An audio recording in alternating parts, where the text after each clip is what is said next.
వాళ్ళ అమ్మ కోసం కొడుకు సుప్రీంకోర్టులో హెబియస్ కార్పస్ రిట్ పిటిషన్ దాఖలు చేసిండు.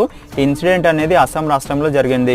అక్కడున్న అస్సాం ప్రభుత్వం వాళ్ళ అమ్మను ఇల్లీగల్గా డిటెన్షన్ చేసిరని చెప్పి వాళ్ళ అమ్మ ఎక్కడుందో కూడా చూపించకపోవడంతో ఆ అబ్బాయి సుప్రీంకోర్టులో హెబియస్ కార్పస్ రిట్ పిటిషన్ దాఖలు చేసిండు. ఇక్కడ హెబియస్ కార్పస్ రిట్ పిటిషన్ ఏంటంటే ఒక మనిషిని కానీ ఒక బాడీని కానీ సుప్రీంకోర్టు ముందు కానీ స్టేట్ హైకోర్టు ముందు కానీ హాజరుపరచాలి. ఇప్పుడు సుప్రీంకోర్టు అక్కడున్న అస్సాం ప్రభుత్వానికి ఒక నోటీస్ జారీ చేస్తుంది.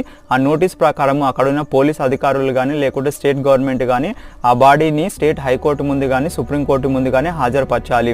ఇక్కడ ఇలాంటి ఇన్సిడెంట్ మన వాళ్ళని కూడా ఎవరైనా పోలీసులు ఇల్లీగల్గా డిటెన్షన్ చేస్తే మనము ఆర్టికల్ 32 ప్రకారము సుప్రీంకోర్టులో హెబియస్ కార్పస్ రిట్ పిటిషన్ వేసుకోవచ్చు. అలాగే ఆర్టికల్ 226 ప్రకారము స్టేట్ హైకోర్టులో హెబియస్ కార్పస్ రిట్ పిటిషన్ వేసుకోవచ్చు.